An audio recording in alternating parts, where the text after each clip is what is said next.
Good morning, everyone, and welcome to Le Mans for the 83rd edition of the 24 Hours of Le Mans. We are now into Sunday morning, which just gone past the 6 hours left mark, so one final endurance race left. This is what we've got coming up on this morning's programme.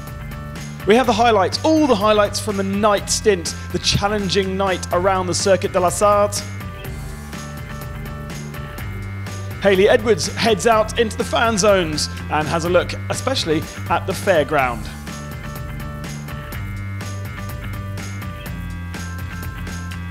And we get a chance to really speak about the Porsche brand here at Le Mans, on track and off it. But in the studio with me, as always, my trusty steed, Dave Spitzer. Good morning, Dave. Good morning to you, Ben. How are you this morning? Yes, I'm a little bit sprightly, but Dave had a lovely sleep last night, whereas I managed to stay up until about 3 o'clock in the morning, wanting to watch the race, as I've done for the last couple of years, just not in the studio. But without the adrenaline going through your veins, I had to bail for a couple of hours. I feel very disappointed in myself. It's such a wonderful race. It was hard to go to sleep, so I was checking my phone as the lights were out, and I was just about to put my head down, and then woke up this morning and immediately checked the results and saw that not much had changed, except that Porsche and Audi had an extraordinary battle all night long, lap after lap, and it's still within one lap, the total gap at the top. So, well, let's have a look at the highlights so far.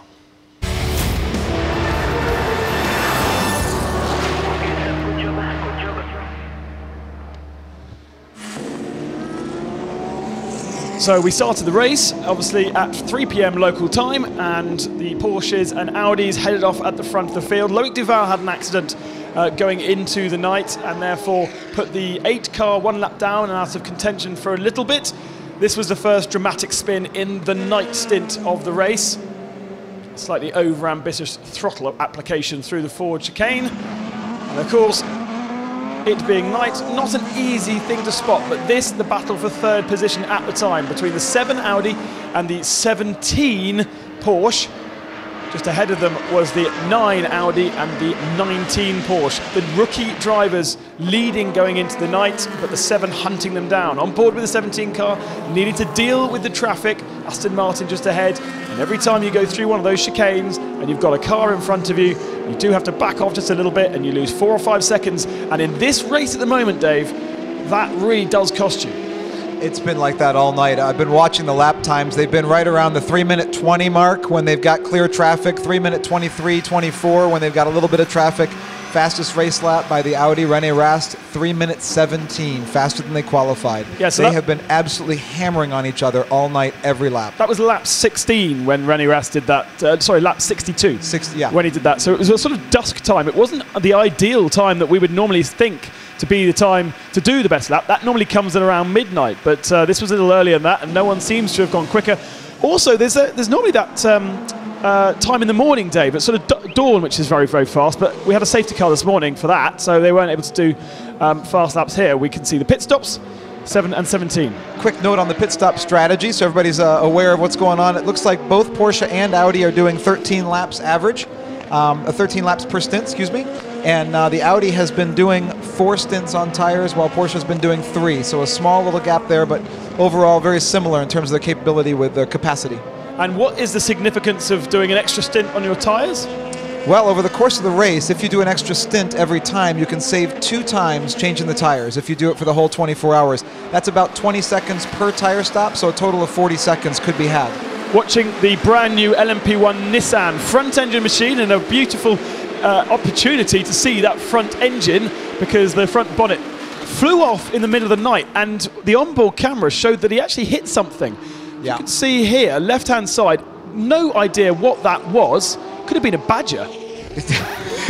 I'm laughing because I've been around when those types of things have happened. I don't know what that was, but yes, and it caused the car to kind of porpoise a little bit, tap the front and knock the front right off, and that caused some damage for sure. Yeah, the left front splitter was also damaged. They had to change the front floor, and that was the one Nissan that actually had not had any problems go up to that point. So a real shame for Harry Ticknell, who was in the car, in the 22 car, because it had been running in the top from 14-15, and that looks like another replay of the 22 car. Actually, no, this was... a different accident, wasn't it? Yep. This is a 21 who had a flat tyre and was not able to get the car back to the pits, even though it was a simple right front, well, looked like right front puncture or suspension. Nissan has done a great job throughout the race. They're still out there fighting, and I think they've gained a lot of respect. That's how you earn respect here at Le Mans, by accepting the challenge and battling through the night and doing whatever it takes to keep the car going. So great respect for them. They're doing everything they can, that's for sure. So that was one accident down at Indianapolis. Now this was a strange one for the 18 Porsche at the Mulsanne corner. No sign of a lockup. It was strange, Ben, and I saw when that happened. It was right around midnight, and on the way back to the pits after that incident, the driver was using the car 100%. He was on the brakes. He was trusting the car 100%. So don't know what happened that caused him to go on straight like that at Mulsanne, but after that he felt like the car was in good condition to get back to pit lane. A scary accident for Fogarty in the ESM car.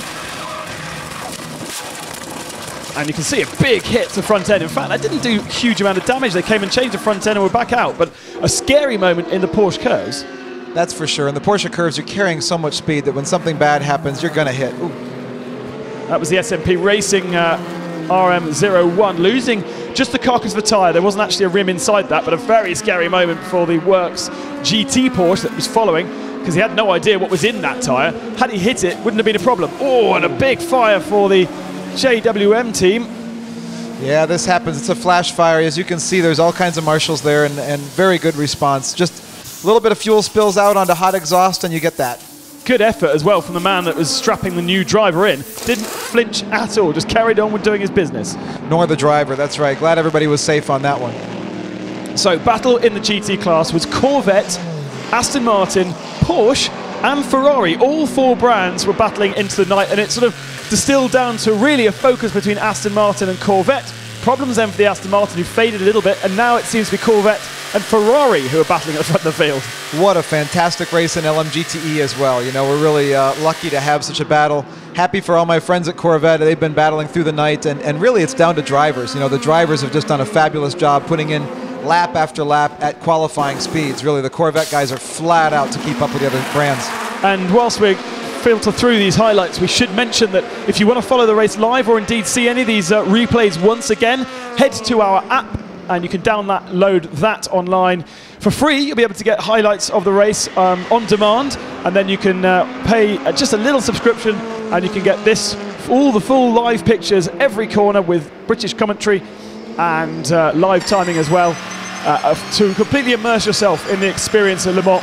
We are able to show you these highlights from the night, but soon we're going to be talking strategy, we're going to be talking behind the scenes, and we can't really follow, as we did last year, the actual race action.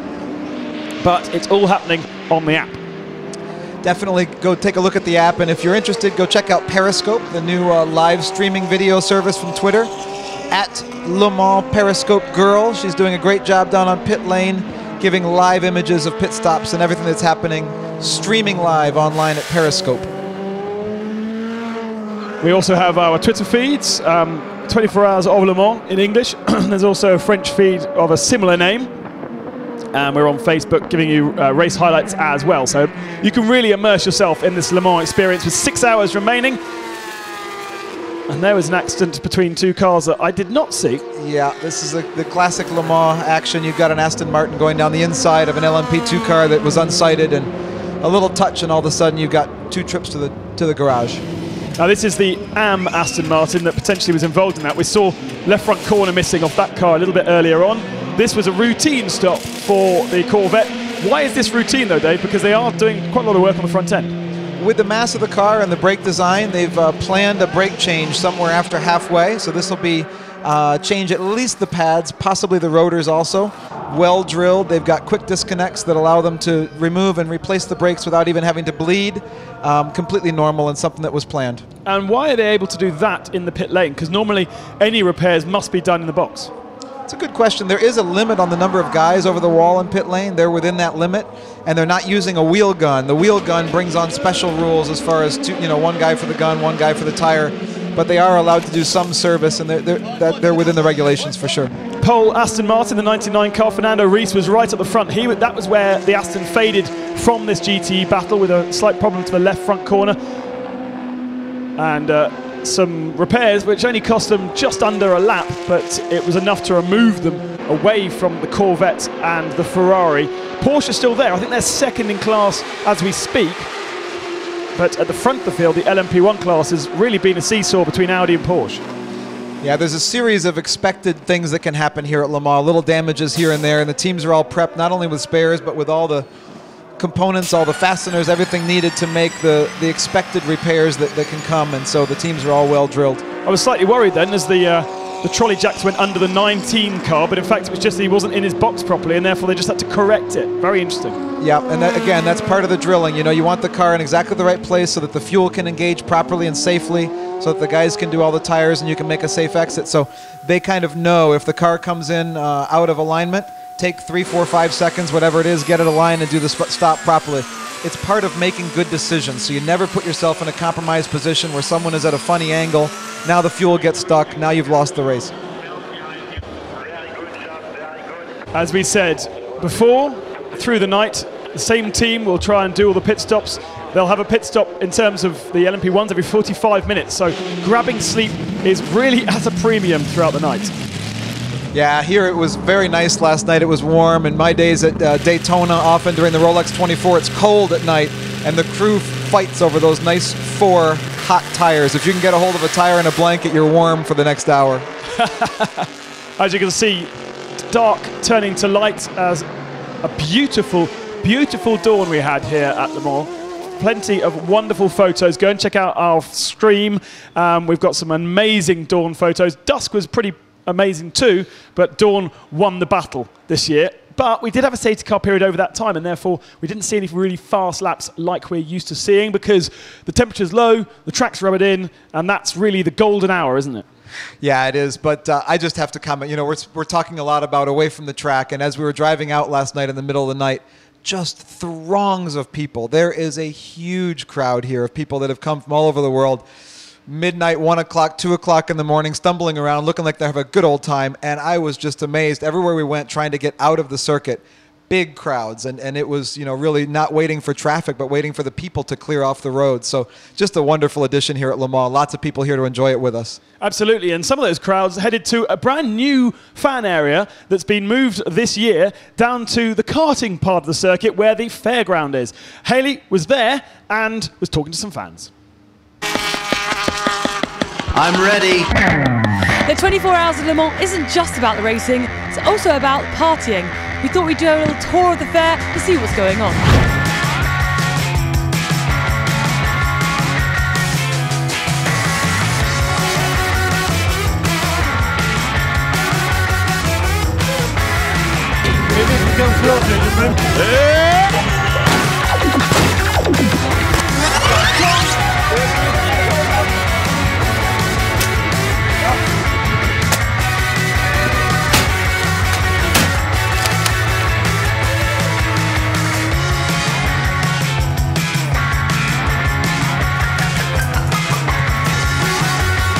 We love Le Mans. This is the 4th time we're coming here, 5th time. The first time was 2001, and we like racing.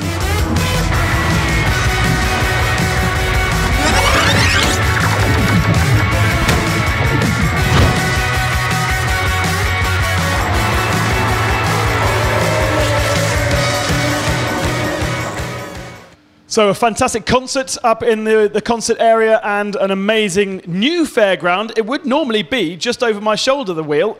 For many, many years, if you look at many photos of the start-finish straight, there was always a wheel there. But now it's moved and it's now on the karting, so it's in the inside of the circuit. Caught a few fans out, but a really nice new venue down there because you've got the kart circuit where you can go and play, as well as the fan area and fairground.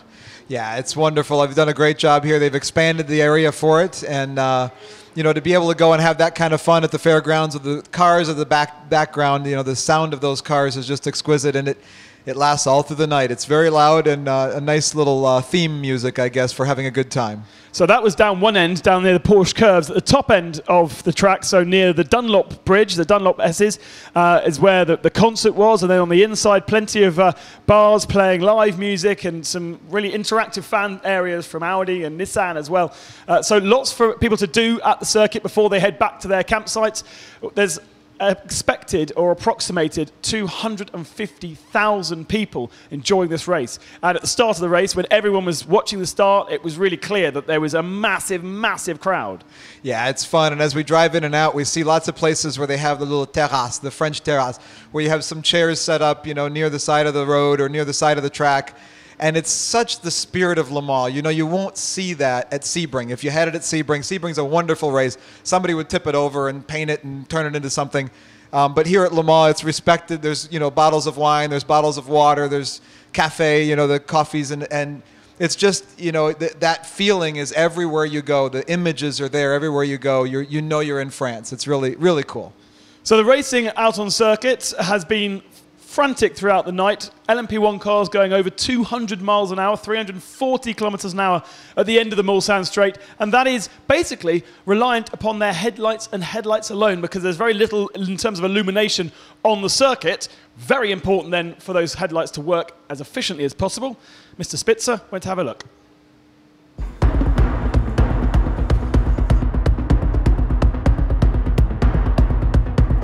Every detail at Le Mans is so important, and particularly at night, the lighting technology required to be safe and be fast is important. We have with us Chris Reinke, the leader of the LMP program, to tell us a little bit about the special technology that Audi brings for lighting at night. You already started. We take that very serious to illuminate the streets at night very bright, to give the driver a good feeling down the straights in high speeds.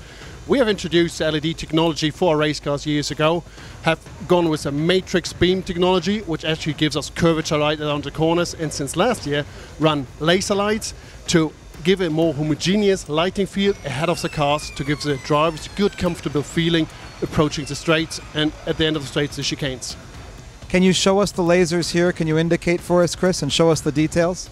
Absolutely. You see here the 3 laser beams, which is on the top module, accompanied by the LED screens for the high beam. And on top we have the daylight running lights, which we use as the blinkers, or coming down the pit lane, you see the cars illuminate in different colors so that the pit crew can identify in traffic their very car. Thank you so much. Impressive technology from Audi, but we're used to that now.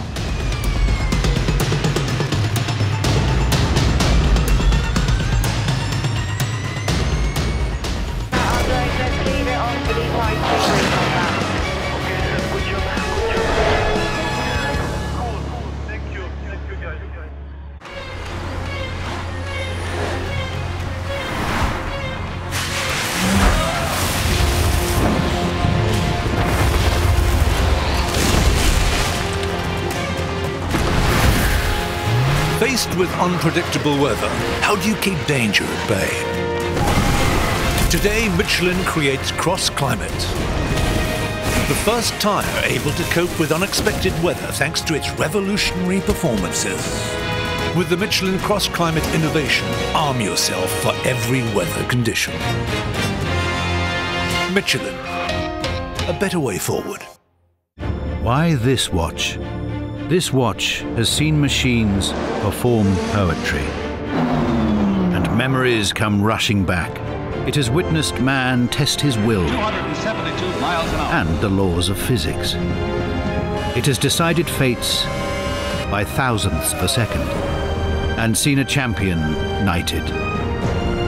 It doesn't just tell time, it tells history.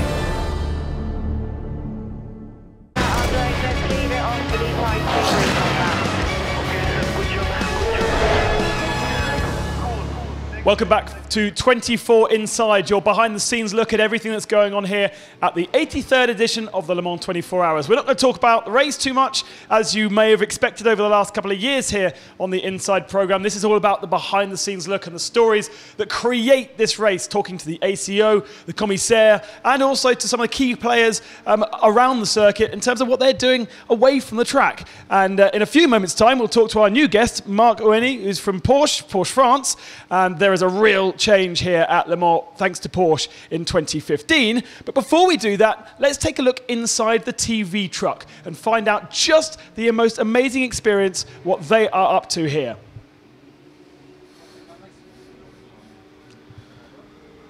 It's a place I know well, and they have, now I should know exactly the amount of cameras, but I don't know exactly. There is Olivier Denis, who is the TV director for many a championship, but the main man here at the Le Mans 24 Hours. They have approximately 35 to 40 cameras out on track. We've got helicopters. He also has about 8 onboard camera streams to choose from, and then replay machines as well, where he can throw the highlights in or super slow-mos. Of course, he has to follow the race. So the lady on the left-hand side, Natalie, is telling the cameramen where the cars that they are following on track. And then behind them is Fred, who is the lead producer, and he is deciding the story.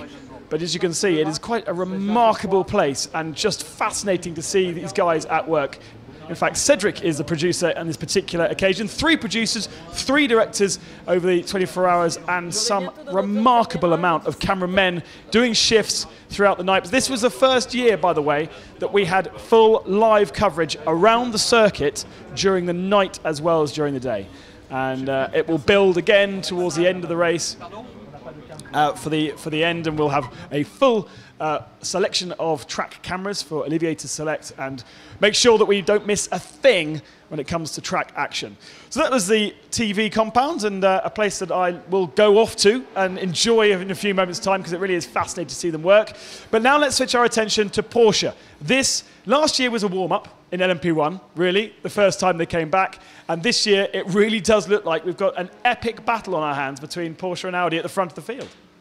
Yeah, it's an extreme battle. Audi is strong, and but we have good cars this year with a better chassis, with a better battery. Also, we can see that the car is extremely fast in exiting the curves. We see that Audi has a little bit higher speed in a straight line. So it's a big battle, and it's really for the whole company.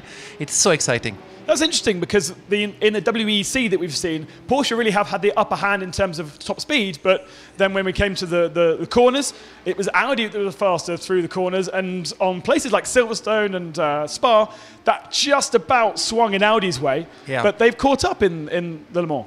Yeah, Le Mans, it's very special. So I think the settings, and I think that Audi is really preparing the car for Le Mans. And also for us, in terms of aerodynamics, the chassis is new, and they improved a lot the aerodynamics, so it changed a lot for Le Mans race. It's very exciting. 16 Le Mans wins for Porsche. In fact, down here is one of the cars that won, and we've got some archive the first ever win. First ever win. Number 23, yeah. Absolutely. Nice selection of cars this morning. Yeah. So the massive history, 16 wins for Porsche and 13 for Audi. So they really are fighting for this historical best person at Le Mans. Yeah, I think that this is the unique in the automobile industry, that 2 cousins in the same group are fighting like that. But I think that the winner is the customer, because finally all these technologies that you find in cars like the Porsche 919 and like the Audi, finally you find that in your car of every day. And for us, for Porsche, the DNA, the sport DNA, is so important that the 918 has really a clear impact on the cars that we see, like the 918 or even the 911 GT3 RS, for example. So, Mark, what I really wanted to talk to you about is something that I was quite surprised of when I arrived at Le Mans 2 weeks ago. Just over my shoulder, over my left, no, it's that way, it's just there, is a brand new Porsche Experience Centre. That was where the big wheel was for many, many years, and now a wonderful new building, and privy to a fantastic camera that we've got on top of your building as well. Really, really cool. Here's some illustrations of what it was going to look like, but now we can actually see it in real life. Tell us why Porsche have decided to build an experience centre at the heart of Le Mans. I mean, this was a very nice story because we have already a Porsche Experience Center in Silverstone. We have one in Germany, in Leipzig. We have one now in America, in Atlanta, and soon in Shanghai. But I think for Le Mans for a Porsche customer, this is really where everything comes from. We started in '51. The brand was only 2 years old. So for us, Le Mans wouldn't be Le Mans without Porsche, and Porsche wouldn't be Porsche without Le Mans. So when I discussed with the ACO, we had this unique opportunity to build this building here, close to the track, and I think I was with Jean Todt yesterday and we discussed, and he said, I think it's the best spot that you can have on a racetrack in the whole world. This spot is great, and it's for Le Mans, but it's also for all the year for our customers. They will all be invited here to test their car, to configure their car, to do also driving sessions with our driving school. So it's the full universe of the brand in the heart of the legend. And one thing that you guys have been quite active with over the last few years is having an American legend as part of your team, but not an American legend in terms of a driver, but as an actor. You have Patrick Dempsey as a part of your team. How much do you guys utilize his celebrity in Le Mans week? Patrick Dempsey is very humble. He's passionate, and the idea was not to utilize him as an ambassador at the beginning. Because he just wanted to race. He just wanted to have his own team, and now I think he made his dream come true. And for us, it's logical, of course, now to use his celebrity also to show that he's a real passionate, and he's also driving a 911, which is the DNA of the whole brand. So we are very happy of that. But Patrick is a very good professional. He really wants to be the best, and he's training very hard for that. And we can see when he's here in Le Mans, the popularity, it's incredible. It's incredible. And for us, it's also very good. And absolutely incredible. How much of a link did you have when you were thinking about being a partner with Patrick Dempsey to looking back to the 1960s where Steve McQueen was interestingly linked to the Porsche brand? And here's some beautiful archive photos that we have from 1969. Yeah, this is very different because Steve McQueen was a real Porsche enthusiast, but I think he was a little bit frustrated not to be able to drive so much. Then we had Paul Stewart. Stewart was in Le Mans and did an excellent result in late 70s. And Patrick Dempsey now said, now cinema is finished. I want to be a pilot. I want to have my team, and that makes a big difference. Now he's really a partner of Porsche Motorsport. Absolutely, yeah. And as I said to his manager, who was here last night on one of the previous Inside programs, he's actually turning himself into a professional racing driver outside of his acting career. In his head, it's very clear. He's very focused. Absolutely. Yeah. Do you think that Steve McQueen and the Le Mans film had a huge impact on Porsche as a brand in the 1960s? I don't think so, because the film is becoming a legend a few years ago. In the 1970s, when the film was presented the first time, it was not a success because it was no dialogue, only pictures, beautiful pictures, but at that time it was just normal life. Now we see that these pictures are incredibly good because they show the real atmosphere, the track, the people and so on, and the film is becoming a legend year by year and more every year. Now it's really an icon. Absolutely, and in fact there is a film coming out about the film called The Man Le Mans, and that's going to be released around the world in sort of November time, about the filming of the Le Mans film with Steve McQueen, because it was filmed during a race. So we had just an edition of the Le Mans 24 Hours, and there were cameras following the race and then stitching a story around it. It was a fantastic way. Very difficult filming condition, accident, problem of insurance, problem of budget, etc. So they did something incredible at that time. It cost them a lot of money.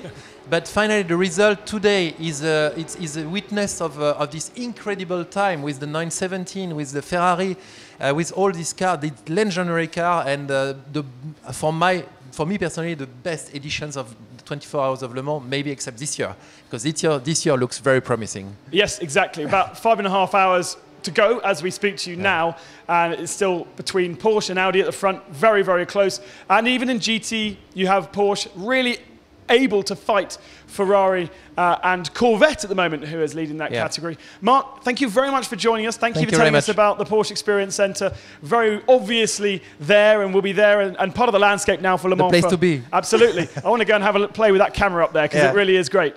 Thank you very much for joining us. 2 more editions of the Inside programme for you coming up mid-race in about 3 hours' time, and then after the race we'll have a live edition to react to what we've seen on track. If you want to follow the last 6 or 5.5 hours of this race, make sure you head to our app store, download the app, and then you'll have a full track live stream with web TV and live commentary. And of course, you've got on-demand videos and the full live timing as well. So that's where you get all your on-track action. We'll be back to give you more off-track insight in a couple of hours' time. Thanks for joining us. The 24 Hours of Le Mans mobile app. Total immersion in the heart of the world's greatest endurance race. All the teams and drivers, the timing, the classification, and countless videos on demand. With the app's live option, you don't miss a thing. You not only get streaming TV wherever you are, but also the choice of onboard cameras. Be among the connected crowd. Download the 24 Hours of Le Mans app today.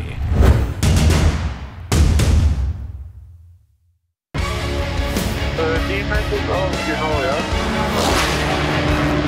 yeah, copy that, Andre. Let's leave it on for these high speed on that. Okay, good job.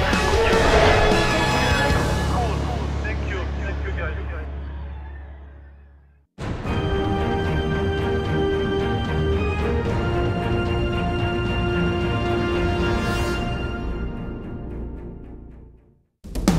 The 24 Hours of Le Mans, as you've never seen it. 24 Hours Inside is the event channel. Travel to the heart of the world's greatest endurance race. Go backstage and discover the stories that make the legend. Meet the actors and the fans. 24 Hours Inside, because the event is also all around the track. On your tablet, smartphone or PC.